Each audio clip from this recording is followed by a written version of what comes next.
Hello दोस्तों, SSC, railway, UPSI या किसी भी सरकारी परीक्षा में भारतीय संविधान एक ऐसा विषय है जिसे इग्नोर करना भारी पड़ सकता है।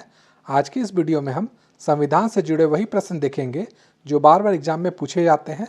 तो चलिए देखते हैं एक एक करके प्रश्नों को।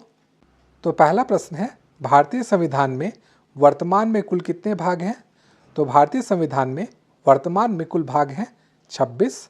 तो इसका उत्तर हो जाएगा ऑप्शन नंबर डी। अगला सवाल है, भारतीय संविधान में कुल कितनी अनुसूचियां हैं? तो भारतीय संविधान में कुल अनुसूचियां हैं 12। तो इसका उत्तर होगा ऑप्शन नंबर सी। अगला सवाल है, भारतीय संविधान की सबसे लंबी अनुसूची कौन सी है? तो भारतीय संविधान की जो सबसे लंबी अनुसूची है वो है 7वीं अनुसूची। तो इसका उत्तर होगा ऑप्शन नंबर ए। इसमें जो है इसमें संघ सूची, राज्य सूची और समवर्ती सूची शामिल है। अगला सवाल है, संविधान सभा की पहली बैठक कब हुई थी? तो जो संविधान सभा है उसकी पहली बैठक हुई थी 9 दिसंबर 1946 ईस्वी में। तो इसका उत्तर हो जाएगा ऑप्शन नंबर सी। अगला सवाल है, भारतीय संविधान को अंगीकृत कब किया गया था? तो भारतीय संविधान को अंगीकृत किया गया था 26 नवंबर 1949 में। तो इसका उत्तर होगा ऑप्शन नंबर सी। अगला सवाल है, भारतीय संविधान कब लागू हुआ?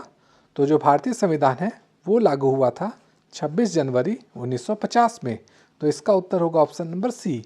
अगला सवाल है, भारतीय संविधान की प्रस्तावना में कितने आदर्श हैं? तो भारतीय संविधान की प्रस्तावना में कुल आदर्श हैं 5। और ये कौन कौन सा है इसको भी आप ध्यान में रखिएगा। ये है न्याय, स्वतंत्रता, समानता, बंधुत्व और धर्मनिरपेक्षता। अगला सवाल है, मौलिक अधिकार संविधान के किस भाग में है? तो मौलिक अधिकार संविधान के भाग 3 में है। तो इसका उत्तर हो जाएगा ऑप्शन नंबर बी। अगला सवाल है, राज्य के नीति निर्देशक तत्व किस भाग में है? तो राज्य के नीति निर्देशक तत्व जो है वो है भाग 4 में। तो इसका उत्तर होगा ऑप्शन नंबर बी। अगला सवाल है, मूल कर्तव्य किस भाग में है? तो जो मूल कर्तव्य है वो है भाग 4A में। तो इसका उत्तर होगा ऑप्शन नंबर सी। अगला सवाल है, मूल कर्तव्य किस संशोधन से जोड़े गए? तो जो मूल कर्तव्य हैं वो जोड़े गए हैं 42वां संशोधन से। तो इसका उत्तर होगा ऑप्शन नंबर बी। और अगर पूछा जाए ये किस ईस्वी में जोड़े गए थे तो ये होगा 1976 ईस्वी में। अगला सवाल है, राष्ट्रपति को पद की शपथ कौन दिलाता है?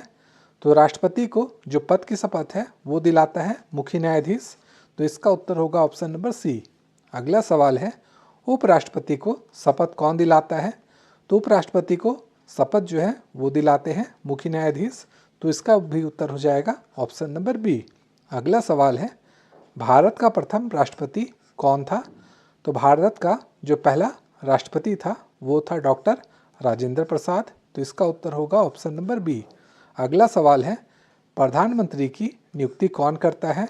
तो प्रधानमंत्री की नियुक्ति राष्ट्रपति करता है। तो इसका उत्तर होगा ऑप्शन नंबर बी। अगला सवाल है, लोकसभा का अधिकतम कार्यकाल कितना है? तो लोकसभा का अधिकतम कार्यकाल होता है 5 वर्ष का। तो इसका उत्तर होगा ऑप्शन नंबर बी। अगला सवाल है, राज्यसभा एक स्थायी सदन है, इसका क्या अर्थ है? तो राज्यसभा एक स्थायी सदन है, इसका मतलब है यह कभी भंग नहीं होता है। तो इसका उत्तर होगा ऑप्शन नंबर बी।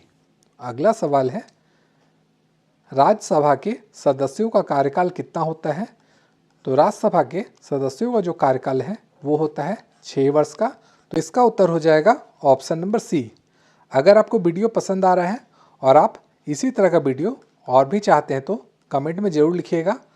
हाँ, हम अगला पार्ट चाहते हैं तो मैं ज़रूर आपको अगला पार्ट बना के दूंगा। चलिए अगला सवाल देखते हैं, लोकसभा का अध्यक्ष कौन होता है?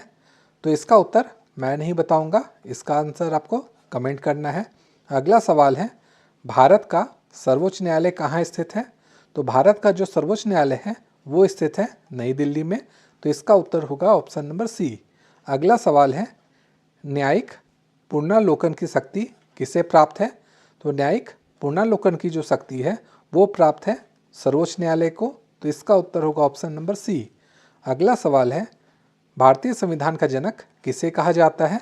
तो भारतीय संविधान का जो जनक है वो कहा जाता है डॉक्टर BR अम्बेडकर को। तो इसका उत्तर है ऑप्शन नंबर सी। और जो डॉक्टर अम्बेडकर हैं वो प्रारूप समिति के अध्यक्ष भी थे, इसको भी आप ध्यान में रखिएगा। अगला सवाल है, संविधान की प्रस्तावना किस देश के संविधान से ली गई है?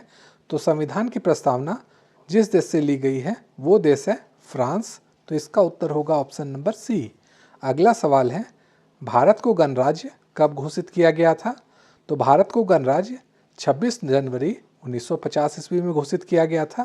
तो इसका उत्तर होगा ऑप्शन नंबर बी। अगला सवाल है, वित्तीय आपातकाल का प्रावधान किस अनुच्छेद में है? तो वित्तीय आपातकाल का जो प्रावधान है वो है अनुच्छेद 356 में। तो इसका उत्तर होगा ऑप्शन नंबर बी।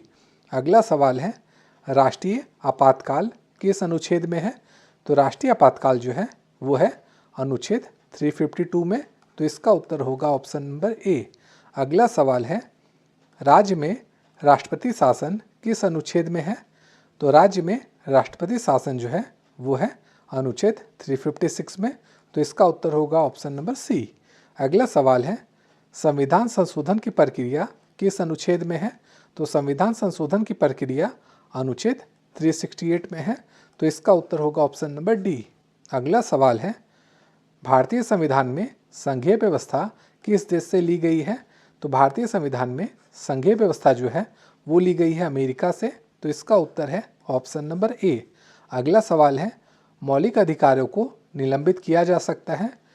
ये किया जा सकता है, कब किया जा सकता है वो आपको बताना है।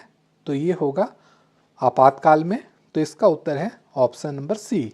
तो दोस्तों आज के लिए इतना ही। वीडियो अगर आपको पसंद आई है तो वीडियो को लाइक तथा शेयर जरूर कीजिएगा। Thank you.